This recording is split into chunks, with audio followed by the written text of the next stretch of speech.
Columbia Broadcasting System presents a thrilling new adventure series starring Dick Powell.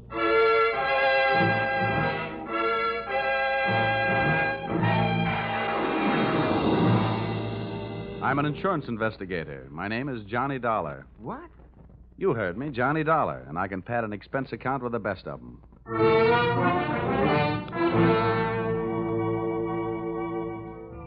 Yep, I'm a freelance insurance investigator, and I live in Hartford, Connecticut. At least that's where I pay rent.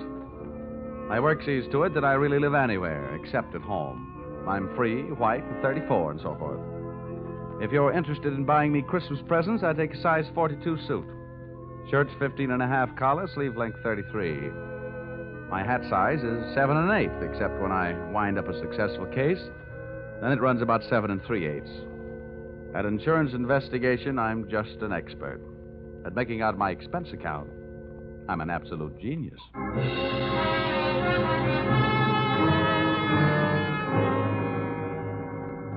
Expense account, submitted by investigator Johnny Dollar to Home Office, East Coast Underwriters, Terminal Building, Hartford, Connecticut. Attention, Austin Farnsworth, General Manager.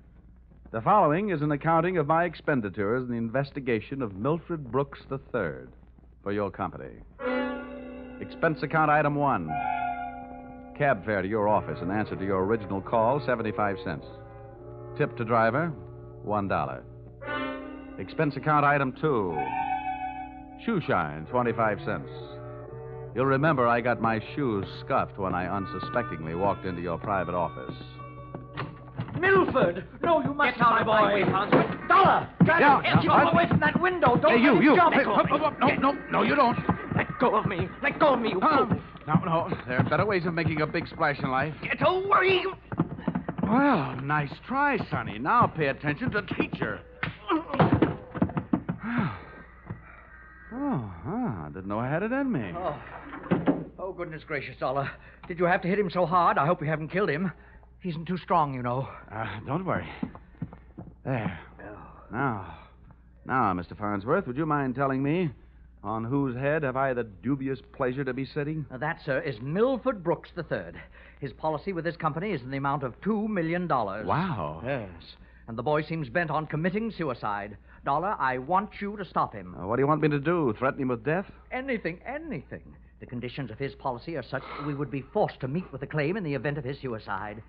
Oh, I say, Dollar, sitting on his head that way, aren't you in danger of smothering the boy? Smothering him doesn't worry me, but these crew haircuts don't make very comfortable cushions.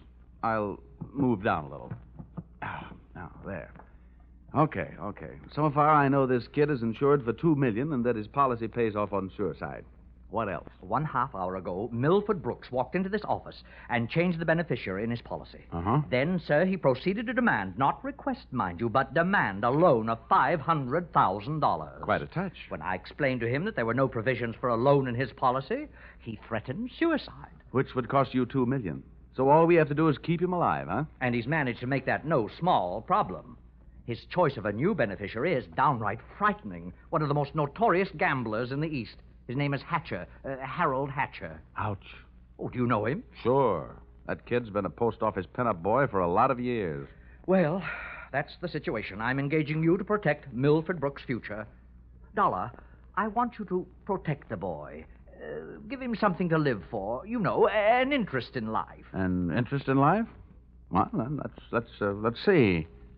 I know. Here. This should help. What's that you got there? Well, it's what's commonly referred to in the more successful of bachelor circles as my little black book. Oh. Well, now, let's see. Ruby?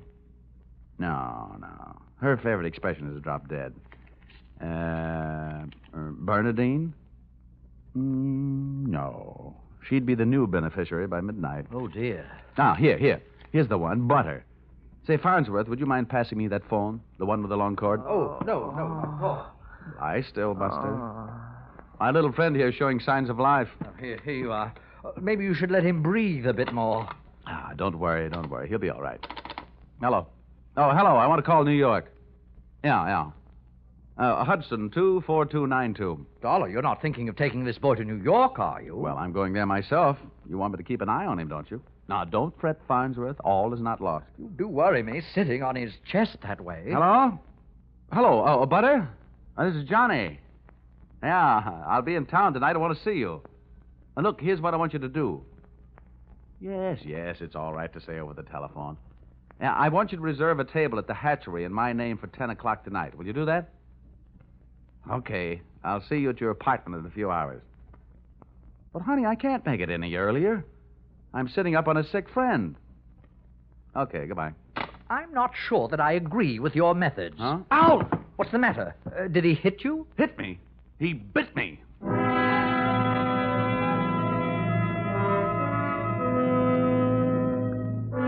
Expense account, item 3. Liquor, $18. Keeping Milford Brooks III peaceful seemed to be the immediate problem, and a bottle of rare old brandy seemed to be the immediate answer.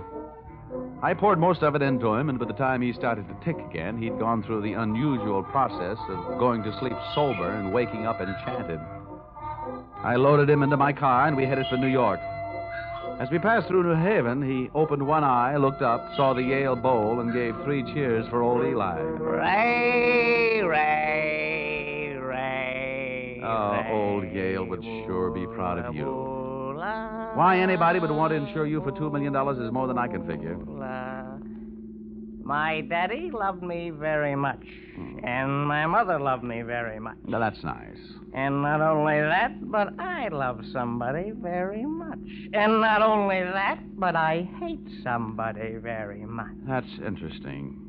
You know something? Next to one other guy, I hate you more than anybody else.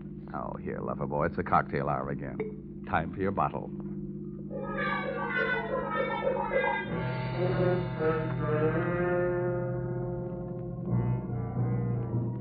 Rolling along the Merritt Parkway, I felt very much alone with my thoughts. And believe me, they weren't very pleasant company. The way it stacked up for me, Brooks had built up a fat gambling debt with Harold Hatcher and had been forced into making him his beneficiary. The suicide threat that he was holding over the insurance company was a little tougher to figure, unless he was trying to finance a trip for himself to get away from the man with a murder motive, Hatcher. My hungry little mind nibbled away on those unsavory morsels of food for thought all the way to Butter's apartment.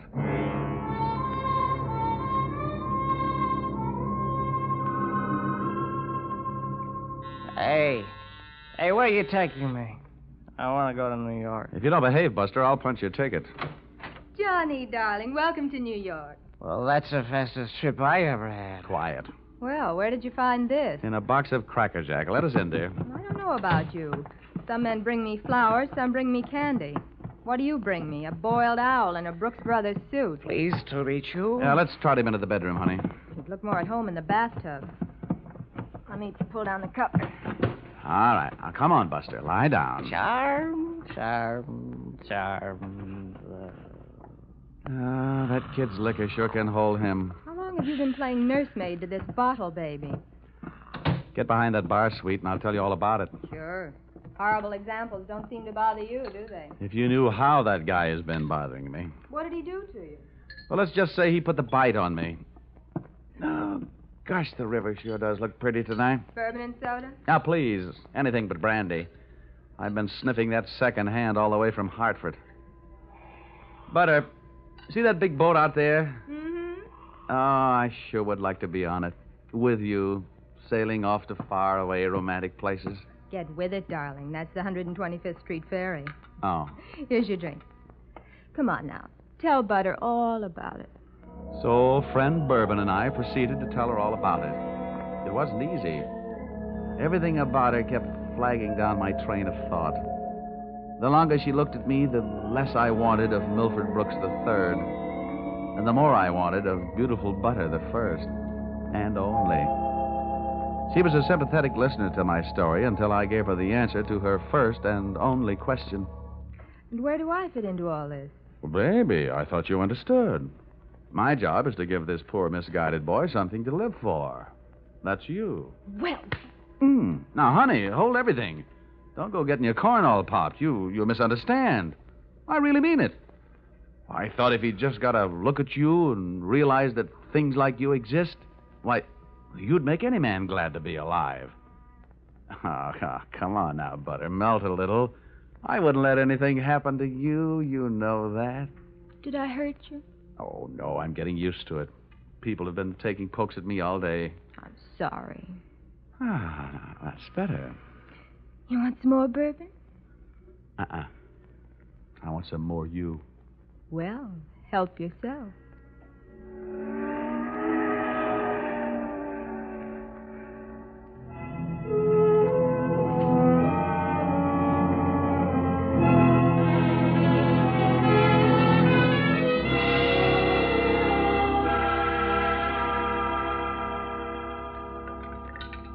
Honey, it's getting late. Let's make this the last drink. What time is it? Oh, it's 20 to 10. Oh. My reservation at the hatchery is for 10. Here. Thanks. Cigarette? Oh, empty. Some more out in the other room. I'll get them. I'd love to get you on a slow boat to China. Johnny! Oh, coming. He's gone. What? Well, he can't be. But he is. The window's wide open. Oh, the fire escape. What a smart guy I am. Trading 3 drinks of bourbon for $2 million on the hoof. Oh, that's the biggest bar check I ever picked up.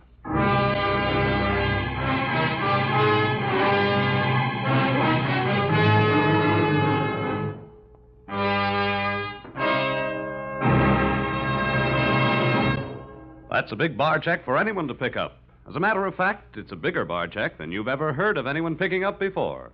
And that should give you an idea of what to expect in the second act as you follow this new CBS series starring Dick Powell in the title role, yours truly, Johnny Dollar.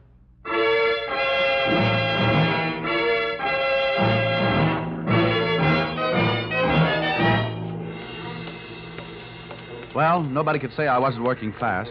I'd only been in town for an hour, and I'd already succeeded in losing Milford Brooks III.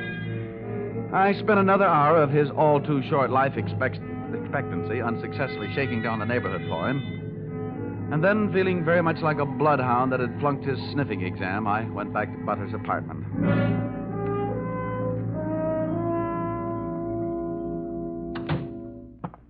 No luck, Johnny. Oh, sure, plenty of luck. All bad. Is there anything I can do to help? A kiss for luck. What are you going to do? Nothing. Just a little phone call.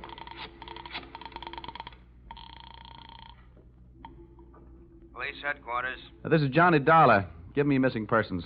Any particular one? Don't be a wise guy. Lieutenant Fisher. Yes, sir. Lieutenant Fisher. Fisher, this is Johnny Dollar. Hello, Dollar. Who'd you lose? One man, my mind, and if I'm not careful, my professional reputation. The guy's name is Brooks, Milford III. Got anything on him? Hold on. All right. Oh, don't look at me like that. It wasn't all my fault. Dollar, Yeah? we haven't found him yet, but we think we know where he is. Huh? The Hudson River. At 11:15 tonight, his top coat, complete with identification, was found taking a ride on the 125th Street ferry. Oh. Anything else? Nothing much. A package of matches was found under the coat, monogram. You don't happen to know anybody whose initials are H.H., do you? H.H.? Yeah. There's always Horace Height. Wise. Thanks, Fisher. I'll check back with you later. I'll be here. H.H. Harold Hatcher. What are you mumbling about? Bad news? Looks like about $2 million worth.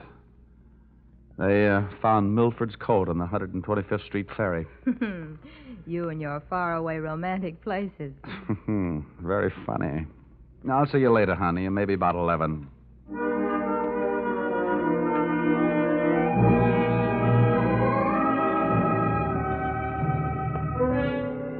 Expense account, item 4. Nightclubs. $28.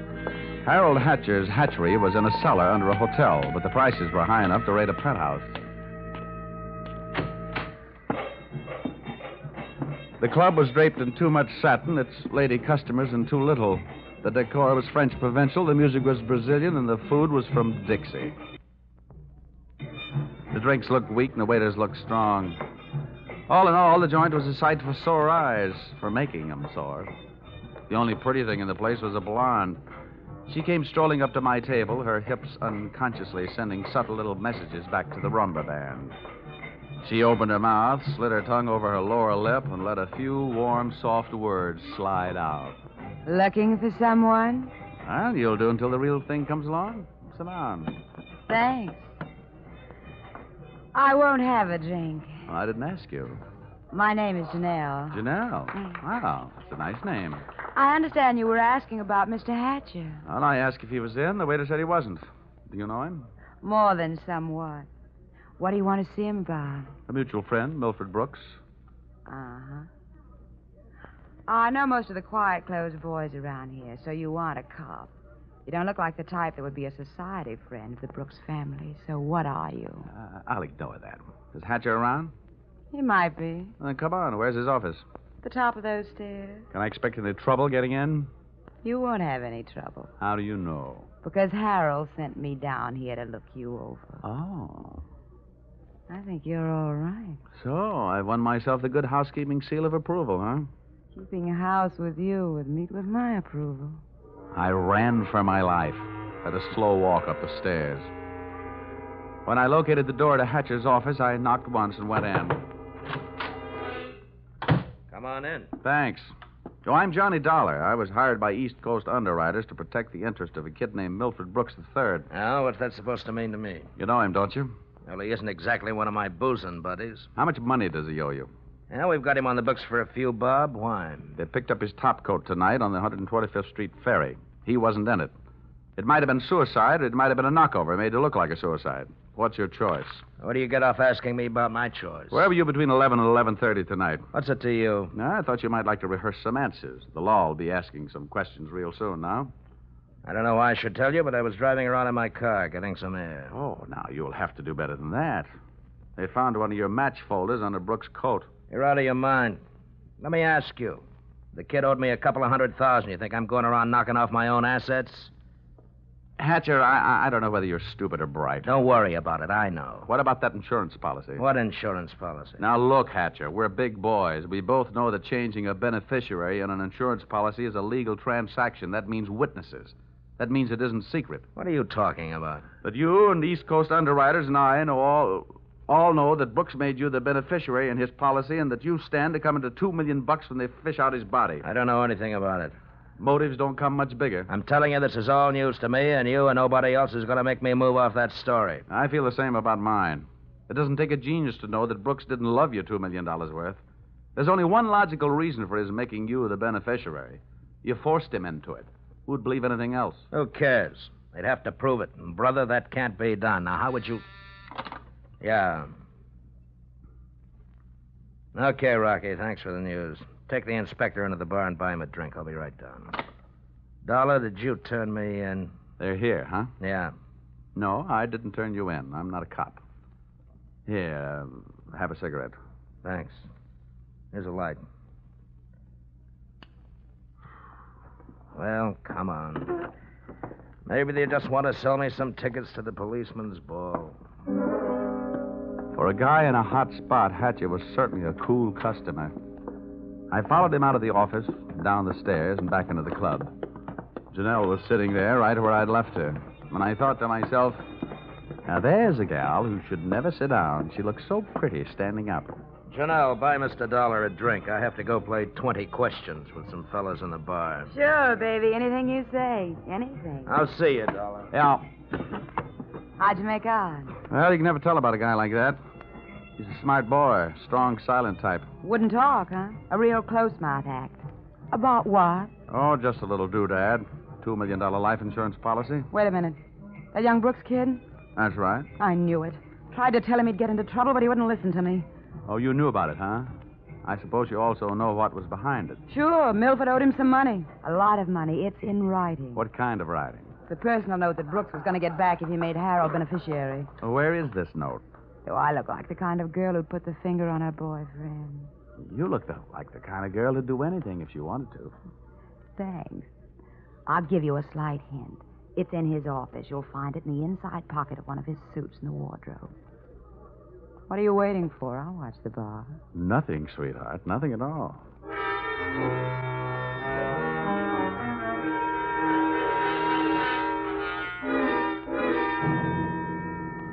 Whatever her reasons, Mr. Harold Hatcher's little female playmate was trying awful hard to send him up on a murder rap. And I was going to try awful hard not to let her down. Back in Hatcher's office, I found myself alone in a room with a telephone. And being a guy who can never resist a free call, I unleashed the magic wonders of the AT&T. This better be you, Johnny Dollar. Shh, quiet, Butter. I've only got a few seconds. It seems that's all you ever have for me. Now, if you Look, think that Angel, just another hour. I'll get you a nice present. I don't care if you're another century. And as for presents, the last one you brought me was a drunk, and you even let him get away from me. Good night. Life presents a gloomy picture ever downward toward the tomb. Having wasted those few precious moments of an already misspent youth, I decided I'd better get on my pony before Mr. Hatcher showed up. I found Milford Brooks' personal note in one of Hatcher's suits, all right. As a matter of fact, I found something in all his suits. A great big glimmer of light. Expense account, item 5. Taxi fare, $10. I left the office in a hurry, Janelle at her table and Hatcher at his bar. I got out of the club and into a taxi parked a half block down the street. There, I waited until my favorite suspect left the hatchery and piled into another cab, and off we went. On a chase that would have made Ben-Hur look like a plowing bee.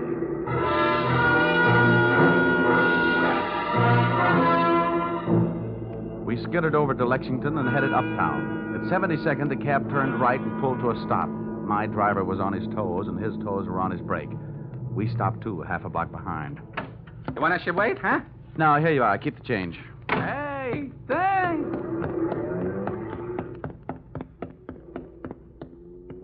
It was a garage that belonged to a residence on the parallel street a block away. The living quarters upstairs were dark enough to look interesting. I indulged in a bit of genteel breaking and entering. Entering that old barn didn't take much breaking. I crept up the stairs. It sounded like they were left over from an old ghost story. And so did the first voice I heard when I stopped halfway up. We've got to be careful, especially about that Johnny Dollar. Are you sure he didn't follow you? That voice sounded awfully dry to be coming from a guy who supposedly had spent most of the night snoozing in the bottom of the Hudson River. It was Milford Brooks III. Get up on your feet, Brooks. Well, now, wait a minute. I started this thing slugging you, and I might as well finish it the same way. Leave him alone, you. Now, pull in the claws, Angel. And sit on his lap. You hard-footed. I'll kill you. Get off of me. Huh? I should have known better than to get mixed up with a low-class female like you. Why, you punk. Now, hold it. We've pushed the lady around enough, Brooks. Tell me to be careful, will you? Why didn't you think of that before you led him here? Wipe your nose, little boy. Now, don't you go getting fat-headed, gorgeous. Neither one of you are exactly what I'd call masterminds. When you planted that match folder on a little boy Blue Blood's topcoat on the ferry boat, you both should have been more careful. You think so? You bet I think so. If I were planning a piece of evidence to incriminate Mr. Harold Hatcher, I would have left a cigarette lighter. I found one in the pocket of every suit he owns, back there in his closet in the club. It wasn't hard to figure out that guy never carries a book of matches. What do you want? I'm only interested in one thing. Saving the insurance company $2 million. And, Buster, I think you've done it for me. Dollar, This is insurance fraud. It has been ever since you put on that fake suicide attempt. Trying to extort $500,000 out of the company. Dollar, wait a minute. Ah, come on. We're leaving. You heard him, Dollar. Harold. Hatcher. He said, wait a minute. He wants to talk. Yeah, everybody wants to get in on the act. How did you get here? When the police in this town think maybe a guy's jumped off a ferry boat and nobody's seen him do it, they check the counters on the turnstiles at each end. In the case of Brooks, as many people got off that boat as got on. Well, it makes sense. They'd hardly hold the guy because somebody lost a topcoat. How did you know we were here? You know me, baby. You never go any place I don't know about. Okay, Brooks, you felt like talking. Now I feel like listening. Get it up. Well, I don't know what you mean. I know what you mean, Hatcher. One, he gave you a big fat $2 million motive for murder. And two, he did his best to make it look like you did murder him with that broken-down match cover plant on the ferry boat. It's just that simple. And you, baby? Harold, please. You put him up to it, didn't you, you cheap little muscler? Trying to get rid of me, will you? No, Harold. Now, calm down, Hatcher. You don't need any gun around here. They're tame. Well, maybe I'm not. Since so many people have gone to so much trouble to hand me a nice, easy way to make $2 million, Maybe I'll just go ahead and make it. I'll show these amateurs how these things are really done. Come on, Brooks. How'd you like to go for a nice, cool, half a ferry boat ride? No, Hatcher. No. Look, it's her fault. I'll give you anything you You're want. wrong, sonny boy. You're going to give me everything. No. No. You can't. Let me out of here! Brooks bolted for the door. Hatcher snapped a shot at him.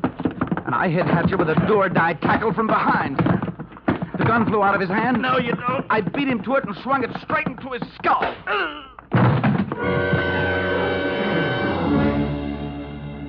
Half the people in the room were lying there bleeding. Brooks from gunshot, Hatcher from gun butt. Janelle and I stood there panting.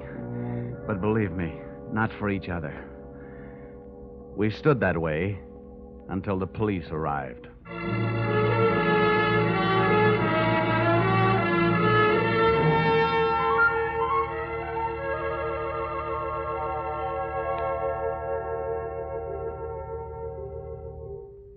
Dollar, it's beyond me. I sent you out to protect the life of a very important policyholder, and now where are we? Standing in a hospital corridor, worrying about whether he's going to live or die. As far as I'm concerned, Mr. Farnsworth, you're only half right. I'm just standing in a hospital corridor. Oh, Dollar, you're heartless. Well, if you'd been bitten where he bit me, you wouldn't care if he lived or died either. I'm getting out of here. Well, where are you going? It'll be explained in my expense account under miscellaneous expense. Oh, don't fall over when you come to an item for $318. $318? For what? Not for what, Farnsworth? For whom?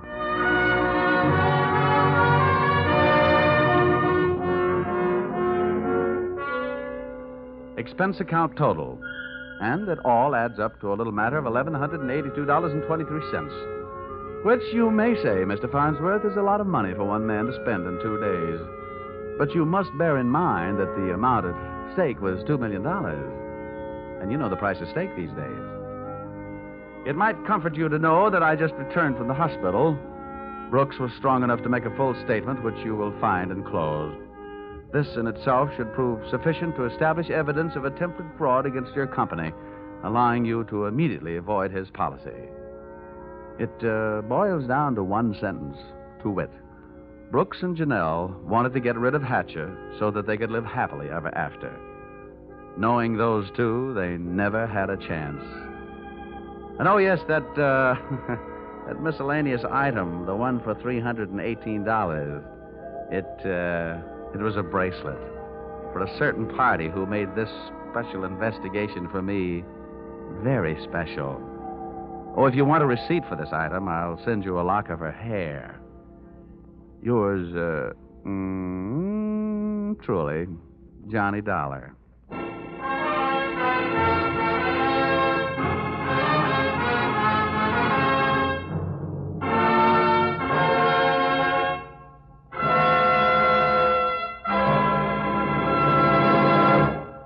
So, with the final signature on his expense account, Dick Powell as Johnny Dollar has just closed the books on his first adventure in this new CBS series.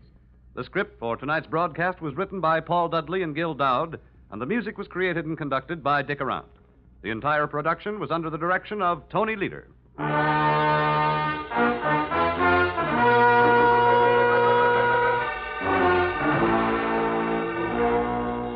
Be sure to tune in again next week when the expense account covers Special Investigation Singapore, another unusual adventure starring Dick Powell in... Yours, truly, Johnny Dollar.